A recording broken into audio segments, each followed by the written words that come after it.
Hi, welcome back to the channel. Argo Records UK. By the way, there is an Argo record company in the US with no affiliation.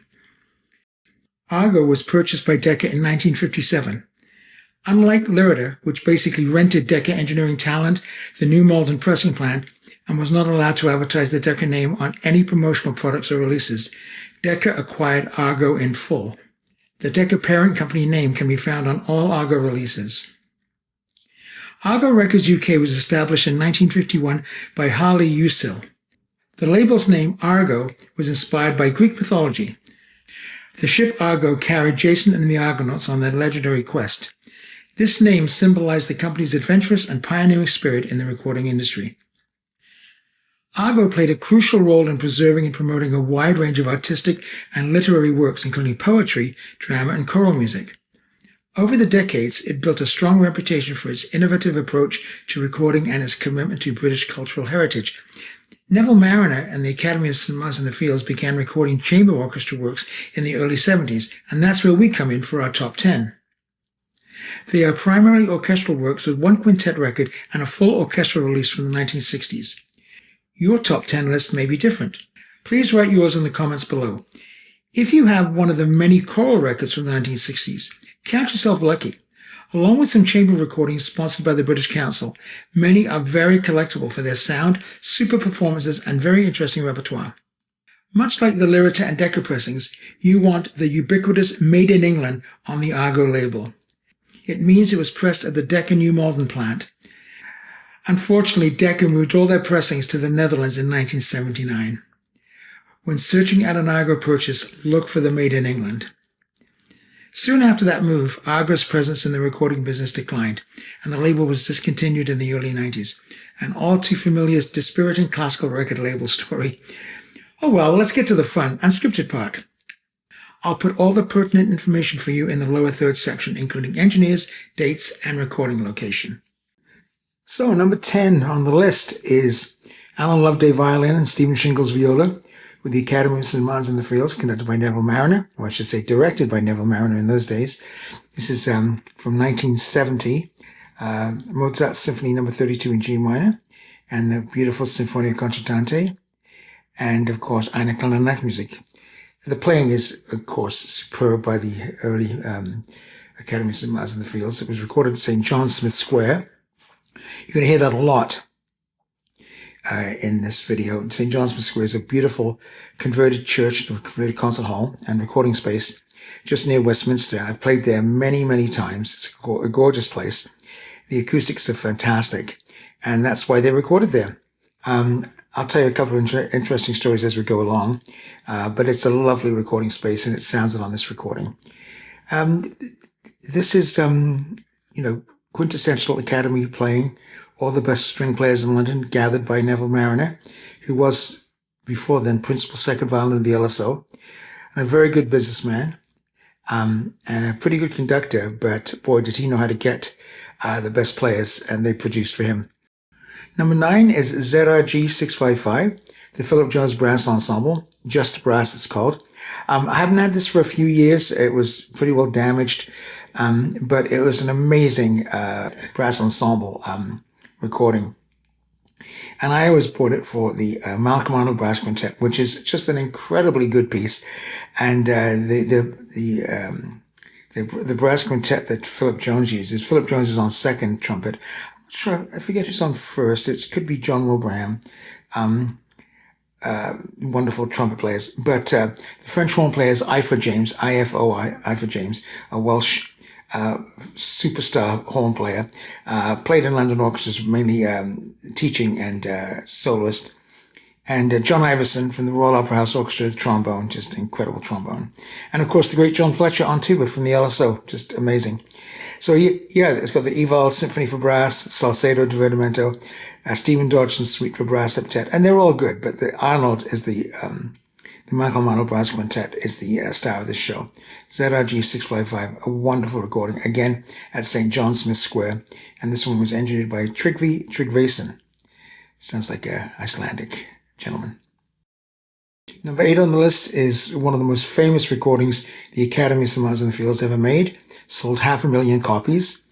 which is a lot for a classical record. This is Vivaldi, The Four Seasons, and it was ZRG 654, also recorded at St. John Smith Square, and with Alan Loveday as the violin soloist. It's just a fresh, beautiful, non-historical informed practice version, gorgeous string playing. Alan Loveday was a New Zealand violinist, was the leader of the Royal Philharmonic Orchestra, and Neville Marriner grabbed him in the early days to help form the string sound of the Academy of St. Martin's-in-the-Fields. Incredible violinist. Later on in life, he succumbed to alcoholism and kind of messed up his career a little bit for a while.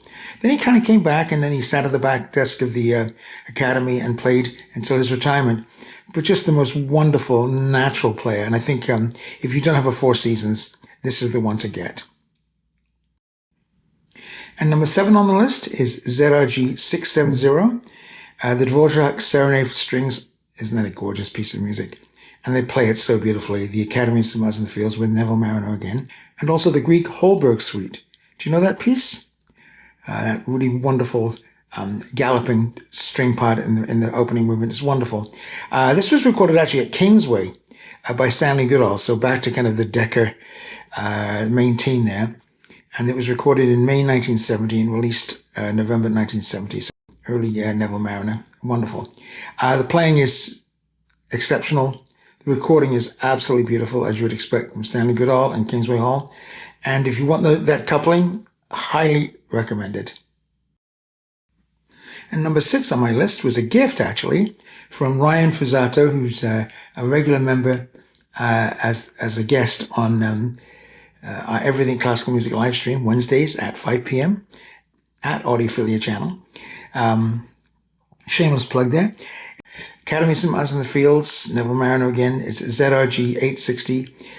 English music, Benjamin Britten, variations on the theme of Frank Bridge. Frank Bridge was Benjamin Britten's teacher. Boy, that is a mouthful, that piece. It's very difficult.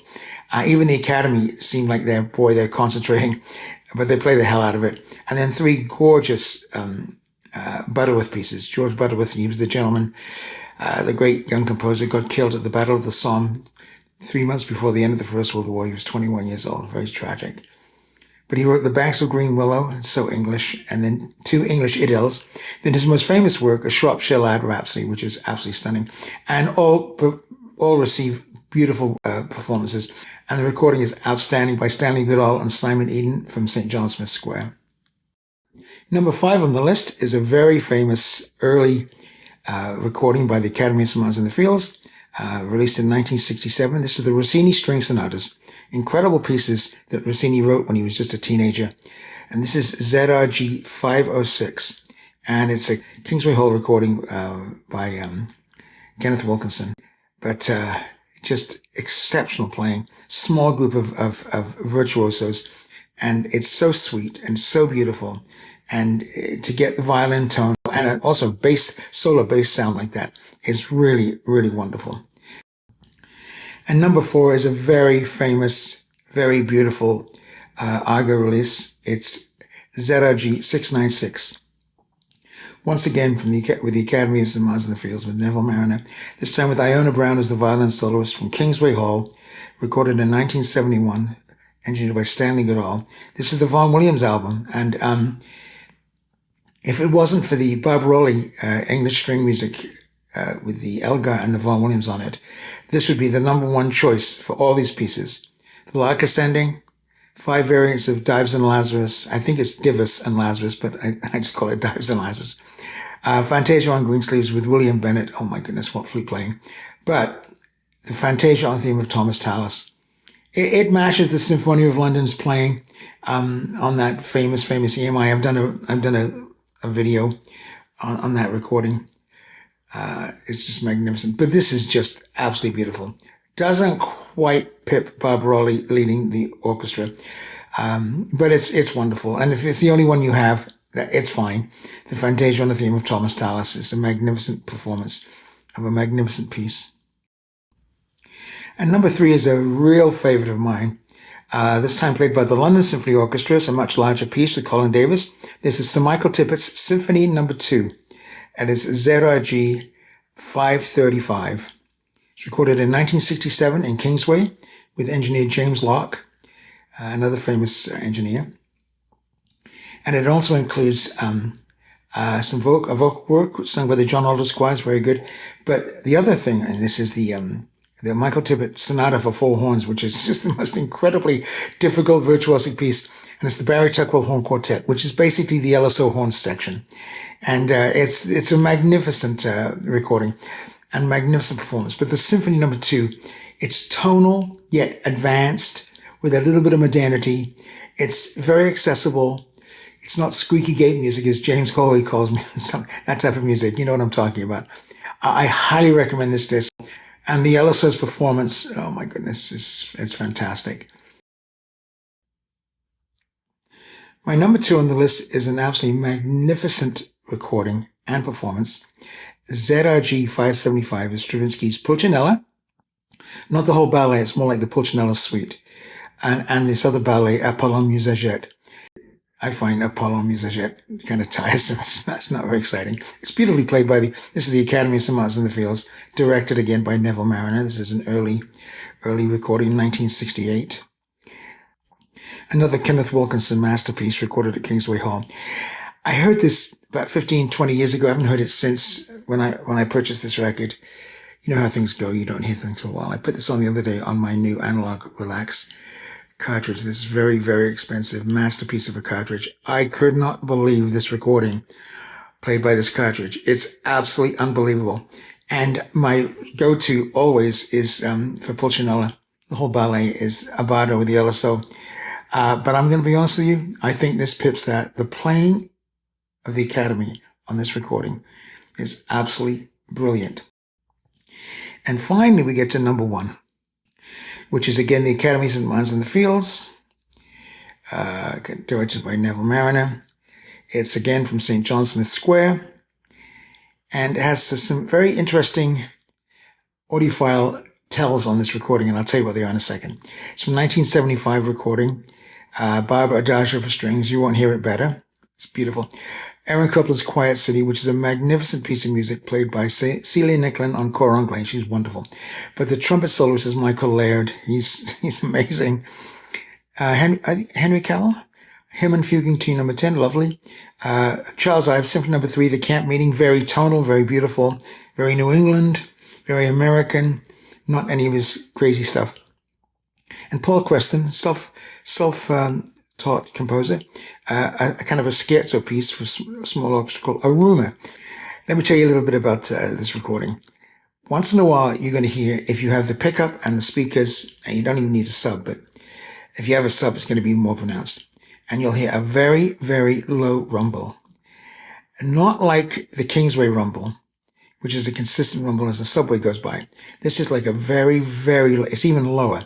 And as I was listening to this recording, I was thinking, what the heck is that?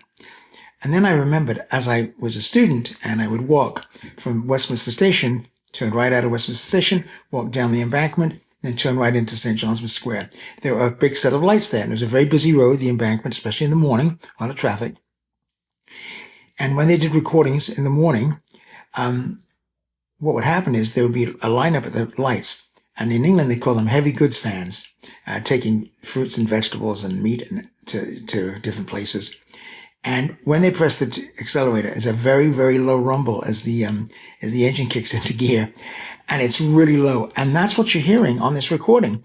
Just the odd time, a heavy goods van, probably about 50 yards away, maybe 30 yards away. And it's coming right through the bottom of the church, right up into the recording space. So there's an audiophile tell for you to tell your friends and impress your friends with your system. So that's it. That's the Argo 10 LPs I would recommend for you. This last one, I should say, is ZRG 845, the American, I call it the American album, and that beautiful painting on the front called The Threshers, gorgeous. And engineered by Stanley Goodall and Simon Eden. It's a masterpiece of recording. But it's also the playing. You know, 1975, the Academy had been in full swing under Neville Marriner for about 10 years. And they were just magnificent. They had all the best players in London, all the best woodwind players, the best percussionists, and of course, all the best string players. So I can highly recommend any of those 10 as first choices. Some of them are not very expensive at all. And if you have some favorite Argos, I'd love to know what they are. Put them in the comments below. Thanks so much for watching. Stay well, and we'll see you in the next video.